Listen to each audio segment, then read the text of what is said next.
비행기가 불시착할 때 대부분의 사망의 원인은 충돌이라고 합니다. 비행기가 불시착 시 가장 중요한 건 그 이후의 행동 요령을 따를 수 있도록 충돌 시 충격을 완화하는 겁니다.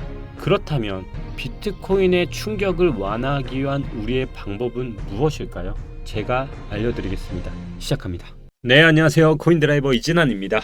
2023년도 12월 18일 오후 3시 17분 영상이고요. 아이고, 여러분, 제가 지난 영상에서 이런 말씀을 드렸던 것 같습니다. 비행기가 랜딩에 실패하면 다시 정상 궤도로 올라간다라고 말씀을 드렸고요. 비트코인의 저번 주 주봉은 역시나 정상 궤도로 올라가는 흐름. 여기서 정상 궤도는 당연히 비트코인이 상승 돌파를 한다는 흐름이 아니고요. 저번 주의 시황을 보시면 차라리 더 떨어지는 게 더 좋을 거다라고 말씀을 드렸는데요. 어중간한 곳에서 반등이 나와 버리니까 비행기가 착륙을 하기 위해 내려갔다가 착륙이 불안정한 흐름이 나와 다시 한번 올라가는 흐름이 저번 주의 전체적인 시황이었다면 이번 주는 주봉이 음봉으로 끝날 거라고 예상을 했고 그 음봉의 흐름은 아마 지금 다시 한번 내려가는 흐름으로 나올 거다라고 정리를 해드리는 게 아마 저번 주의 요약이었지 않을까 싶습니다. 자, 우리는 이제 비트코인이 지상에 착륙하기 위한 랜딩을 다시 한번 이번 주에 저는 시작할 것이라고 감히 예상해 봅니다.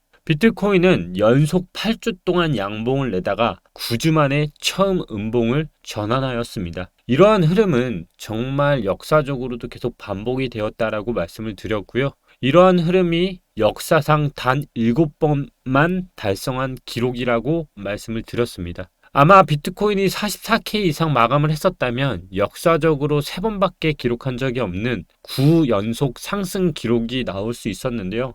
역시나 역사적으로 나왔던 3번이 4번이 되지는 않았고요. 끝났습니다. 결국 이번 주의 비트코인 예상 오늘 시작해 보도록 하겠습니다. 일단 9주 만에 첫 음봉이 나왔습니다, 여러분. 그러면 이제 우리가 지켜봐야 할 거는요. 제가 보여드렸던 이 역사적으로 나왔던 패턴들 있죠. 이 패턴에서 화살표가 가리키는 방향, 바로 추세선 라인까지 가는 방향인데요. 이러한 흐름은 현재 비트코인 흐름상 여기 위치까지도 갈 수 있고 동그라미로 표시되어 있는 부분은 추세 라인을 돌파한 흐름이기 때문에 역사적으로 되돌리기는 쉽지 않을 거다라고 말을 합니다. 결국 저는 이러한 흐름이 지속적인 비트코인의 42K 이상은 전부 매도 구간이라고 말했던 거와 일맥상통하는데요. 그 이유는 지속적으로 말씀드리는 비트코인에 대한 자금을 어떻게 한다 했죠? 매도를 하고 알트 자금을 만들기 위한 손바뀜이라고 계속적으로 말씀드립니다. 이 손바뀜을 어떻게 알 수 있을까요? 바로 근거자료 보겠습니다. 2023년 12월 16일자 데이터를 잘 보시면요. 2023년도 10월 12일 위의 그래프부터 먼저 보시는 게 중요합니다. 이 초록색 구간 박스는 무엇을 의미할까요?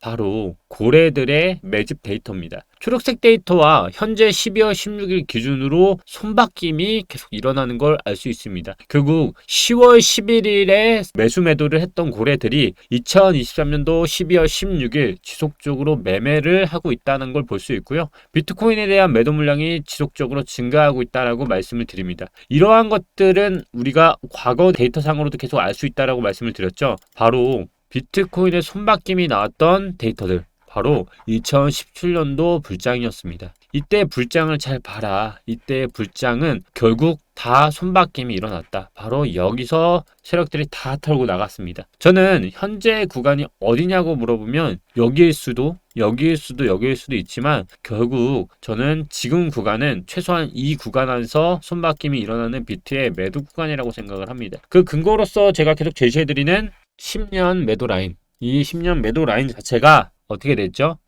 매도 라인을 가리키고 있었다라고 근거를 제시했었죠. 이제는 매도가 다 나온 구간에서 오늘 아침에 저도 바로 정리 비트를 100% 다 매도하는 것까지 전달을 드렸고요. 이제 저는 알트로 추세를 바꾼다라고 전달을 드렸습니다. 자, 우리의 흐름은 그럼 이제 어디로 가는 게 중요할지를 좀 살펴보는 게 중요한데요. 일단 현재의 흐름을 이해하는 게 정말 중요하겠죠. 일단 1번 구간에서 비트는 반등을 했습니다. 그리고 우리는 2번 추세선 라인까지가 비트코인 이번 주에 가격을 줄 수 있는 마지막 매수 구간이라 생각을 하고요. 여기 아래에 보이시는 이 흰색 회색선까지 가게 되면 이건 추세를 뭉개뜨리는 거기 때문에 이 아래까지는 사실 보지는 않고 있고요. 만약에 한 번 더 조정을 준다면 저는 최소 이번 라인이 마지막 구간이라고 생각을 합니다. 저는 지금 현재 하락에 대해서 분명히 말을 하는 건 맞지만 일시적인 조정 구간에 대해서 말을 하는 거고요. 원화 비트로 보게 되면 이런 구간이 나오겠죠. 자, 이미 비트코인이 저점까지 다 왔습니다. 한 번 더 떨어지게 되면 저는 N자 패턴으로 1대1 패턴으로 떨어진다라고 말씀을 드렸고요. 그러게 되면 현재 이 구간들에서 이제 걸치는 라인들이 나오겠죠. 제가 이렇게 두 개의 추세선을 그어놓은 이유는요. 이 라인이 결국 아래 꼬리의 영역이기 때문에 원화 기준으로 보면 5,200만 원, 그리고 또다시 한 번 더 내려가면 5,100만 원인데요. 이 아래 꼬리까지 제가 맞출 수는 없기 때문에 이 정도까지 조정은 그래도 이번 주에 봐야 하는 구간이 아닐까라고 좀 조심스럽게 생각을 하고 있고, 주봉으로 보면 결국 다시 한번 그어드렸던 선, 이 라인까지 조정이 나올 수 있다. 왜냐면 우리가 역사적으로 다시 한번 봤을 때 이거 정우성이 쓰는 멘트 아닙니까? 역사적으로 하란 말이야. 그런 멘트는 제가 정우성은 아니고요. 아무튼 이 역사적으로 나왔던 이 구간들 있죠. 자, 음봉들 보십시오. 제가 그때 잡아드렸던 거 기억나십니까? 어떻게 잡아야 한다 했죠? 자, 음봉들을 잘 봐라. 8주 연속 평균적으로 양봉이 7주, 8주 나왔던 구간들에서 음봉의 개수들을 보면 조정을 이 추세선 라인까지 되돌림받는 나왔어요. 똑같이 저는 지금 나오고 있다라고 보고 있고요. 또 하나의 근거. 이때는 음봉에 대해서 한계가 나왔던 이유가 뭐냐? 바로 상승이라고 할 수 있었던 이유가 고점을 직전 대비 돌파를 했었습니다. 근데 지금 나오는 봉은 뭐가 문제냐면 고점 돌파를 하지 못한 봉들은 최소한 2주 이상의 음봉이 나왔다는 건데요. 지금도 잘 보시면 현재 주봉 기준으로 보면 고점 돌파를 하지 못한 상황에서 저점이 나오고 있어요. 이 얘기는 주봉이 최소한 한 개 이상의 봉이 더 나올 수 있다는 거고요. 그래서 이 추세 라인상 되돌림을 받지 않는 구간들 있죠. 이 구간들이 나오게 되면 현재 여기가 하나가 더 나올 수 있고, 시간적으로 더 끄는 봉들은 시간을 봐야 하는 구간이라고 말씀을 드렸습니다. 왜 그렇다 했죠? 바로 비트코인이 이동평균선이 점점 올라오고 있는 위치라고 말을 했습니다. 자, 이동평균선이 지금 어떻게 되고 있죠? 점차 올라오고 있다라 말씀드렸죠. 자, 제가 저번 주에 이동평균선의 말씀을 드릴 때는 음봉 기준으로 여기 위치 썼습니다. 근데 이번에 종가가 끝나니까 위치가 이동을 했죠. 자, 이 얘기를 한다는 얘기는 이번에 나오는 주봉이 여기까지 떨어진다 가정을 해볼게요. 그러면 이 가격이 여기에 지금 맞물리게 되잖아요. 그리고 다음 주가 되면 지지의 위치들이 또 올라올 거잖아요. 이렇게. 이 얘기가 뭐냐? 다음 주부터는 이동평균선이 우리를 위해서 도와주러 오는 아군의 역할을 한다. 이 아군의 역할은 아까 말한 것처럼 최소 음봉이 1개, 그리고 더 알파로 나올지언정 이동평균선 하나, 둘, 셋, 넷, 가장 강력한 15일선, 51선, 151선, 200일선들이 점점 올라오는 이 아군의 지지가 올라오면 결국 그 봉은 어떻게 형성을 될까요? 바로 이런 식으로 보이시죠? 이렇게 이동평균선이 올라오기 때문에 지지의 역할과 저항의 역할이 맞물리기 때문에 하나가 나온 후에 찍고 다시 올라와서 여기서 횡보를 하죠. 그래서 우리는 확인할 수 있다는 거예요. 이번 주가 그래서 왜 중요하냐? 이번 주는 만약에 아래로 떨어지잖아요? 그러면 과감하게 매수를 해도 밑에서 우리를 지키러 오는 아군들이, 우리가 인천 상륙 작전을 하기 위해서 미군들이 돌아올 때까지 시간을 버텨 5일만 버텨 6일만 버텨 하는 그 보급선 같은 인물들이 온다는 거예요. 그렇기 때문에 이번 주는 매수를 하는 데 있어서 떨어지면 와우 오케이 땡큐 라고 받아먹어도 지지가 올라오는 지지선들이 강력하기 때문에 아군들이 도와러 온다는 거고요. 근데 그럼에도 불구하고 반등을 했어. 근데 한 주 하고 끝났어. 이렇게 끝났고 바로 우군으로 돌리면 되는데, 문제가 뭐냐? 바로 이런 식으로 횡보가 더 나올지 않은 거는 말 그대로 시간이 몇 개 이상 봉을 주냐예요. 그게 바로 이 단편적으로 이 두 개를 이제 비교를 해보면 되는 건데요. 자, 우리가 여기서 알 수 있는 게 뭐냐? 두 개의 차트 차이점은 뭐예요? 똑같이 음봉이 한 개, 두 개가 나온다고 가정을 해볼게요. 두 개 안에 끝난다고 하면 바로 양봉으로 기존 봉을 턴을 시키고 올라가죠. 근데 이거 같은 경우는 횡보를 하고 그 다음 턴을 했어요. 그러면 결국 이 안에 시간이라는 변수가 있는 거죠. 이해하셨죠? 근데 우리의 시간이라는 결과물을 잘 보자는 거예요. 우리가 지금 여기서 남아있는 시간이 결국 ETF에 대한 결과로서 나와 있을 거란 말이에요. 그러면 현재 기준으로 2023년도 12월 18일이야. 근데 이 기준으로 다시 볼게요. 자, 12월 달력 보면서 얘기를 한번 해봅시다. 오늘이 18일이야. 근데 18일이 오늘이 맞죠? 18일인데 이번 주가 음봉이라는 가정하에 이번 주가 이렇게까지 음봉이면 다음 주 크리스마스까지 어떤 확률이 나와요? 보통 크리스마스 때 하락이었어요, 상승이었어요? 다시 한번 볼게요. 솔로였던 분들은 어차피 23일날 자가지고 25일날 일어나긴 할 텐데, 어차피 이 역사적으로 봤을 때 이 달들 있죠? 매년 12월 25일도 잘 보세요. 2023년도 12월 15일. 아직 이제 다음 주 월요일이면 나오죠? 그러면 2022년도 12월 15일. 자, 여기였습니다. 어땠어요? 여기 구간이었습니다. 여기 구간. 그리고 2021년도 12월 25일. 여기였습니다. 자, 하락이었죠? 자, 그러고요. 2023년도는 2022년도, 그리고 2021년도, 2020년도 다 뭐였을까요? 12월. 자, 이때 보면은 크리스마스 때 이렇게 나왔고요. 그리고 2019년도. 자, 보이시죠? 항상 크리스마스 다음 날 나오는 것들이 항상 어떤 흐름이 나왔죠? 변곡점이 나왔습니다. 결국 이번 주에 대한 것들은 음봉이라는 게 거의 확실시가 되고 있고, 만약에 흐름대로 이렇게 간다고 가정을 해보면 날짜상으로 봤을 때 이번 주는 사실상 거의 끝났다라고 보고 있고요. 주봉으로. 아니면 횡보로 끝나겠죠. 끝나면 그 다음부터 변곡점들이 나올 텐데, 이 주는 뭐죠? 1년 봉이 끝나는 봉이기 때문에 우리가 결국 기대하는 ETF까지 가정을 해보면 1월 15일 안으로 결판이 날 거 아니에요. 이 안으로 결판이 날 거잖아요. 그러면 우리한테 주봉상 남아있는 거는 하나, 이렇게 하나, 그 다음 두 개의 주봉이 나와 있다는 거죠. 그러면 방금 말한 대로 음봉으로 지금 이번 주가 끝나서 한 방에 가서 그 다음 봉으로 다시 말아 올려서 연속으로 가는 봉이 나오거나, 그게 아니면 이번 주에 다시 한번 갔다가 말아 올리고 여기서 횡보를 해서 ETF까지 시간을 끌고 그 결과에 따라서 위로 갈지 아래로 갈지 방향을 나오는 시간을, 흐름이